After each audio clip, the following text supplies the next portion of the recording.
हरे कृष्णा, राधे राधे। आज हम सुनेंगे कार्तिक मास में सुनी जाने वाली पंच भिखों की कहानी। तो चलिए मन में श्री हरि का ध्यान करते हुए सुनते हैं। किसी गांव में एक साहूकार था और उसका एक बेटा और बहू थे। बहू कार्तिक माह में रोज सवेरे उठकर गंगा स्नान के लिए जाया करती थी। सुबह जल्दी जाती और जल्दी आ जाती। आते समय वह किसी भी पराये पुरुष का मुख नहीं देखती थी। एक दिन की बात है, एक राजा का बेटा था जो सुबह सवेरे गंगा स्नान के लिए जाता था और वह यह देखकर हैरान रह जाता था कि उससे भी जल्दी कोई स्नान करके चला जाता है, लेकिन वो है कौन जो मुझसे भी जल्दी उठकर नहा लेता है। कार्तिक माह के 5 दिन बचे हुए थे क्योंकि पूरा माह निकल गया था। एक दिन साहूकार की बहू तो स्नान करके वापस जा रही थी और उसी समय राजा का बेटा स्नान करने आ रहा था। आवाज़ सुनकर वह जल्दी जल्दी जाने लगी, लेकिन जल्दबाजी में उसकी माला मौजड़ी वहीं छूट गई। राजा के बेटे ने उसकी माला मौजड़ी को उठा लिया और सोचने लगा कि जो स्त्री की माला मौजड़ी इतनी सुंदर है, वह स्त्री कितनी सुंदर होगी। ऐसा विचार उसके मन में आया। उसने पूरे गांव में मुनादी करवा दी कि जिसकी यह माला मौजड़ी है वह 5 रात मेरे पास आए। साहूकार के बेटे की बहू से कहलवा दिया कि मैं 5 रात आऊँगी, लेकिन किसी को वहाँ पर साख भरने के लिए बैठा दो। राजा के बेटे ने एक तोते को पिंजरे में बंद करके गंगा के किनारे पर साख भरने के लिए एक पेड़ के ऊपर टांग दिया। बहू सुबह के समय आई और पहली पौड़ी पर पैर रखा और बोली, हे कार्तिक के ठाकुर जी, हे राई दामोदर, 5 पांडु, 6 नारायण, भीखम राजा, उस पापी को नींद आ जा।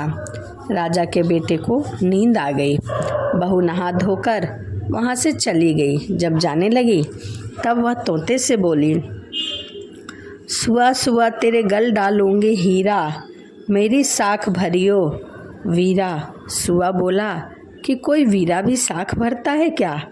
वह फिर बोली, सुआ सुआ सुबह तेरे पग घालूंगी नेवर, साख भरियो मेरे देवर। सुआ ने कहा कि ठीक है भाभी, मैं तेरी साख जरूर भरूंगा।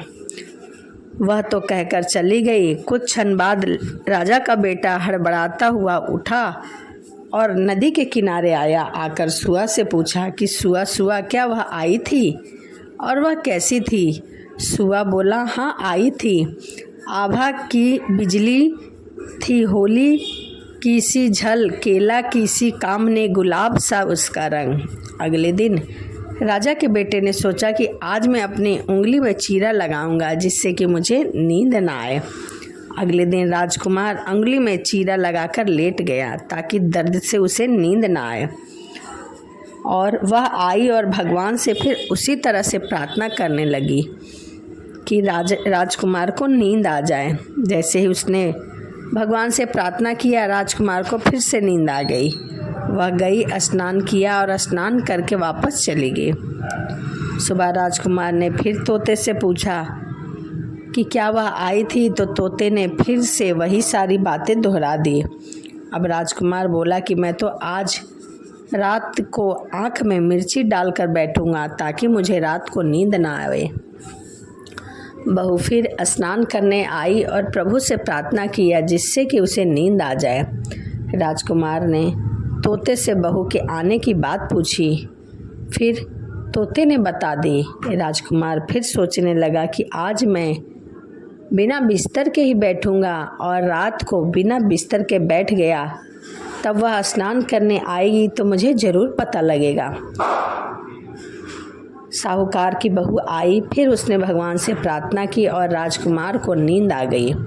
जब वह नहाकर जाने लगी तो आंख बंद करके चली गई। राजकुमार जब उठा तो वह जा चुकी थी। राजकुमार फिर सोच में पड़ गया और सोचने लगा कि आज मैं अंगीठी जलाकर बैठूंगा जिससे नींद नहीं आए। फिर वह अंगीठी जलाकर बैठा और रात को अंगीठी के सामने ही बैठा रहा। साहूकार की बहू आई, भगवान से प्रार्थना करने लगी कि आपने 4 रातें तो निकाल दी, अब आखिरी रात है, इसे भी निकाल दो। भगवान से फिर उसी तरह प्रार्थना की और राजकुमार को नींद आ गई। जब वह नहाकर जाने लगी तो तोते से बोली कि इस पापी को कह देना कि आज 5 रातें पूरी हो चुकी है और मेरे मोतियों की मोजड़ी मेरे घर भिजवा दे।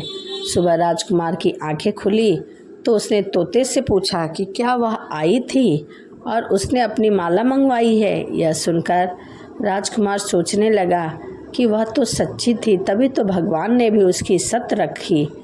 कुछ समय के बाद राजकुमार को कोढ़ हो गया।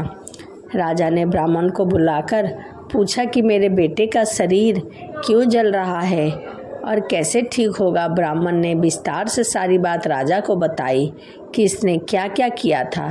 ब्राह्मण ने कहा कि इसने पतिव्रता स्त्री पर बुरी नज़र डाली थी, इसीलिए यह इस रोग से पीड़ित हुआ है। राजा ने इसके ठीक होने का कारण पूछा तो ब्राह्मण ने कहा कि यह उस साहूकार की बहू को धर्म की बहन बनाए और रोज़ उसके नहाए हुए जल से ही स्नान करे, तभी यह ठीक हो सकता है। राजा साहूकार की बहू की माला लेकर साहूकार के घर गया और बोला कि यह माला आपकी पुत्र वधू का है, इसे ले लो और आपकी जो बहू नहाए वह जल मुझे थोड़ा सा दे दो ताकि अपने बेटे को नहला दो।